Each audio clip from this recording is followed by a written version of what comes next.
Hey everybody, welcome back to PAX West Day 3, my last day here. Unfortunately, I'll be back soon, I promise.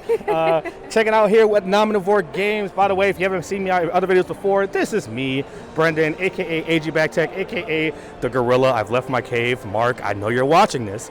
But yeah, we're just here to talk about some more stuff here at Nomnivore. I talked to them last year with Snack Attack and Emberwind and a bunch of cool stuff that they had going on. Cute plushies, great stuff. Look at this little squishy guy right here. Love it. Love a little cube. But I'm here today with Kate because there's more stuff. Who knew? A year with progress? Nah, wouldn't be me. So I'm going to stop yapping. It's your turn to start yapping. What a scary concept to have to start yapping. Yep. So we have been working on quite a few things. We have released our Kids TTRPG, Nomventure, which is actually funded at 106% today on Kickstarter. We are working on reaching our stretch goals. I think our campaign will have ended by the time this comes out, but we appreciate getting there and being there and staying there.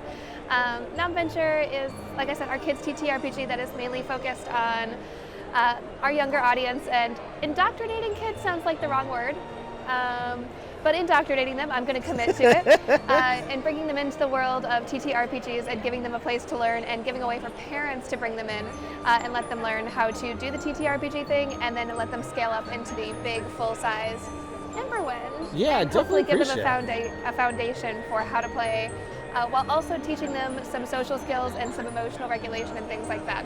So we're teaching them the important life skills without them knowing that they're learning those things. That's the thing. It's like teaching your kids to eat vegetables in like the most obstructive ways. Like, oh hey, when you blend into a smoothie. Exactly. Or like, oh hey, you put raisins in a cookie. You know what? I like it. That's my thing. And if they don't know they like it, then you're winning.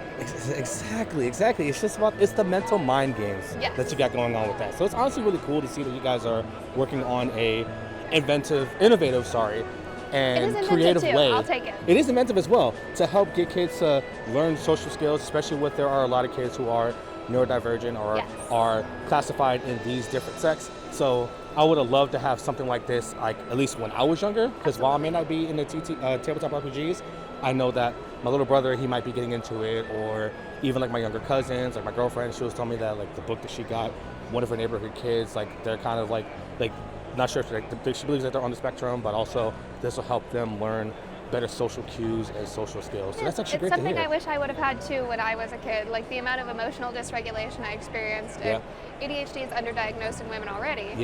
Not to mention the amount of people who look at something and go, am I just off? Am I weird? And then look up and go, oh, this is relatable to me. This is an experience I also have. Exactly. And Representation by putting it on matters. the forefront, we all go, oh, cool, this is kind of a shared experience we're having. And it feels less weird. You're not being singled out. You're not the odd one in the group. Like, come join the Cool Kids Club. Honestly, let's be real, it is the Cool Kids Club because like as someone who also deals with ADHD, I'm all over the place, but I have 1,000,000,001 ideas. Hence why the setup that I have, part of one of my ideas, how I got everything staged, part of one of my ideas. I have 1,000,000,000 ideas that always pop in and out of my empty head. I think there's something in there. Who knows?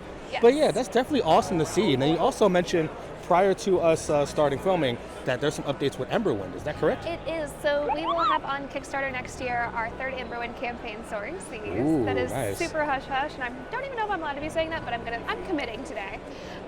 So that will be super exciting. That'll be our first big content update for Emberwind. Nice. It's a whole new setting. Well, it still exists within Axia, but it's content like that has never been seen. It is all new experiences. We'll have a host of new characters and foes and creatures, and it will also feature a full refresh of our website too. There'll be digital content creation, the ability to create your own foes, along with a wiki where we're going to feature fan-made content. Oh, that's good. Like I love the community base. Excited. Like especially with I was talking with a couple other developers over the past couple of days, and one common thing is that hey, community is really important to us. We want to make sure that we listen to the feedback of our fans, of our buyers, of our players, so that way we know, okay, like with the Emberwind expansion, you know that, okay, people want to make their own foes, they want to have more creativity in the game that they're playing, and that way they can make their experience unique to their own.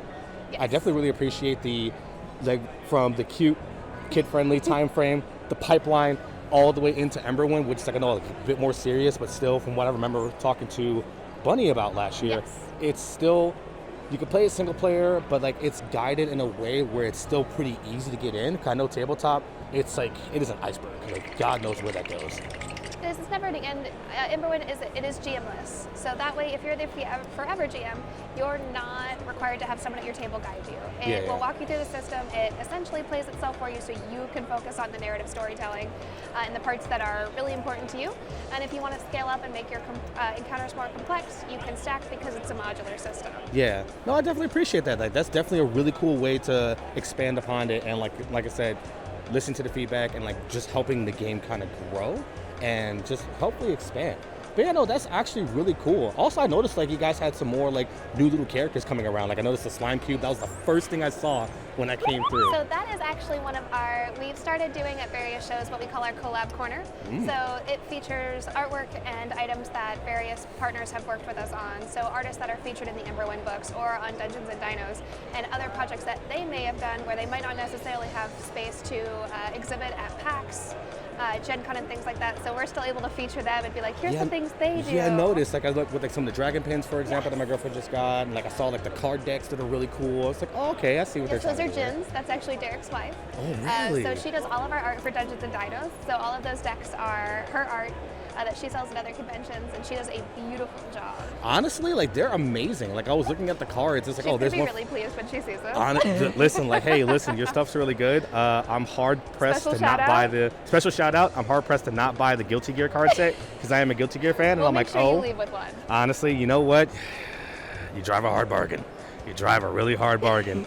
But with that, just going to keep it nice, short, and sweet. We got a basic PAX today and trying not to get blinded by the sun, as you can clearly see. It's really a problem. Yeah, it always is. Especially this morning when we were waiting in line to get in. It was like the sun was the star of the show. We were just all sweating. I was promised it was cloudy in Seattle, and I feel very lied to.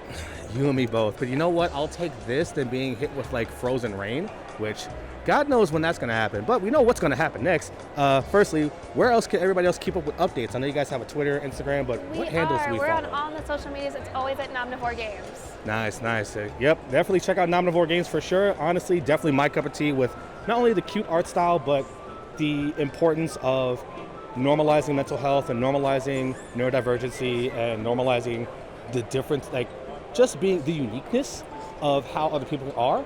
And especially with this being so family friendly and getting kids into this, like into this space where they feel normal and not feel weird, it's something that really brings a joy to my heart, and I'm really happy. You guys are the heroes. Like it's people like you, like we said. Yeah, we wish we had this when we were kids. The heroes. We do this for other people.